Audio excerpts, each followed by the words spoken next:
the four-eyed detective, he wasn't the one who got that message. No, his partner did, the one beside him. He saw the message, he went and got the roommate and brought the roommate to the main character's group to protect the kid.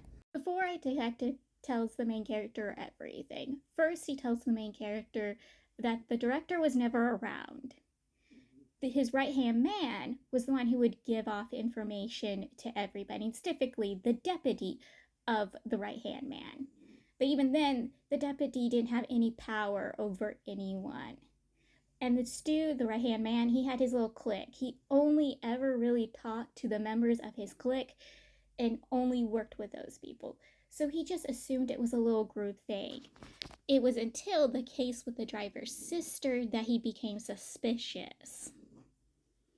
So that case happened, and his partner had came to him and told him, hey, let's switch shifts. And he agreed because he gets the day off and gets to work another day. So that's perfectly fine with him, right? Only when he sees the photos of the case, he realizes the clothing on the girl doesn't look right. Basically, the shirt was, on wrong. And he notices that, realizes, and tries talking to somebody about it, but no one will listen to him or tells him that he saw things wrong. And later, he gets a bonus. And usually in their department, if someone gets a bonus, everyone celebrates, right? Except no one was celebrating his bonus. And then the right-hand man of the corrupt director comes to him, basically pats him on the back, being like, oh, you got this bonus because you have been doing things right lately. But he starts being suspicious and realizes that this bonus is actually to keep his mouth shut. And so he'd been keeping an eye on his partner this entire time, but nothing suspicious has happened until this case happened. And once he saw that text message informing his partner to get rid of the roommate, he realized he needed to get that kid out of there and brought the kid to the main character. They questioned the roommate before, and he claimed ghost stories. When the corrupt police force captured him, he admitted to the murder, and then when he was brought to them, he claimed he murdered his roommate, except he didn't, but he believed he did. So he was really into drugs and was addicted to drugs. And specifically the drugs the corrupt police force was putting out on the streets. And he would go around stealing stuff to buy those drugs. And one of the things he stole was the victim's phone. The victim questioned him on it, but nothing more went on it. His roommate continued on his day and work, and he went and sold the phone. He assumed the victim went searching for his phone and got killed for it when he tried to get back his phone. And so he believes because of that, his roommate died.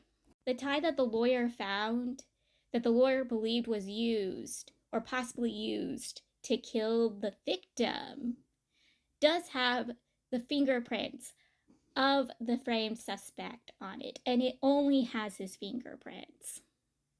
The lawyer even apologized once he got hold of the tie, and he told the police officers, specifically the crush, not to tell anyone that he had it and that he tested it. We all know that this tie was placed onto the framed suspect to frame him more. That someone in his little group got hold of his tie, used it as a weapon, and then placed it back. Or basically knew where it was so they could frame him later for it, knowing his history with the victim. That part I was confused. I don't know for sure if they stole it off him, used it as a weapon, then placed it back where they found it.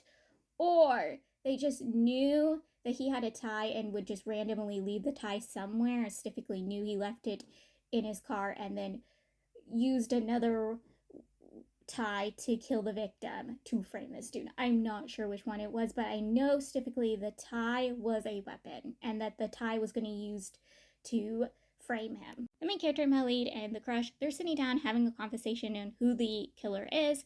The male lead, he figures out who the person is. It is the framed suspect's brother-in-law. That dude is the one who framed the framed suspect and killed the victim. And the male lead explains how he got to this point and how this dude did what he did and how he was able to get away with it. But now they have to go around finding evidence to prove that this guy did it. While the trio was having their little conversation, the brother-in-law of the framed suspect got hold of the victim's mother, convinced her to leave the police station, to come to him, convinced her that the police wasn't going to do anything about her son's killer. They knew who he was, had evidence of it, and they weren't going to do anything about it. That she had to make a stunt of her own life to get everybody to notice the death of her child by ending her own life. And he made sure that if she didn't actually finish her own life off, that he would finish it off. Yeah, because she knew who he was, and he didn't want her to realize who he was, so he had to get rid of her. The character and the male lead were able to stop her from falling into the commands of the brother-in-law. So the main character and his men went searching for her. They found her, and at this point she had already stopped jumping because the male lead put himself on the big screen and basically blended both of their lives together to convince her not to convince her to not jump. He's like, I'm telling my life story and blending it with your life story, that we can be there for each other and help each other, that she doesn't have to do this. He's speaking out to her. He's convincing her out of it, and it works. Now remember, the brother-in-law set a trap so she would still fall. Luckily, the main character and his men had arrived and caught her before she would fall to her death, set up by the brother-in-law. The male lead and the female detective had taken the woman to the hospital, and there they're questioning her stiffly, the female detective is, while the male lead is there to be by her side and help her through it.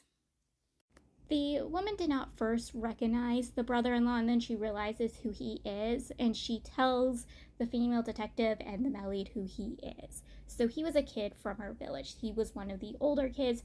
Both his parents were disabled. 2 out of 3 of his siblings were disabled. He was able to go off to university, and during one of his visits back home, his family all died in a horrible fire. He was visiting his teacher at the time, and someone accidentally burned down his home with his family in it. So he's now the only survivor of his family, and ever since that accident, he's never returned back to the village. That's why she hadn't recognized him at first. Now, there's suspicions and rumors that he was actually involved in the death of his family, but there is no actual evidence to prove it until maybe later in the story. The main character and his crush, they find out that a schoolmate of the driver's sister has the evidence they might need because the driver's sister had sent her this evidence before she had passed away. The girl, she's not willing to listen to them or speak to them or show them the evidence they need. And it's really getting on the main character's last nerve, especially when he realizes this girl is tied to with the brother-in-law. So he wants her to speak up. So he gets a hold of a video of what was done to her friend and shows to her the exact video. And this obviously terrifies and makes the poor girl sick. And she starts speaking to them. She states that once she got the evidence, she did show it to the brother-in-law, and the brother-in-law told her to keep her mouth shut and stay in her lane, stay safe and sound, and not to trust anyone. But once she saw this video the main character showed her, she obviously starts handing evidence over to the main character.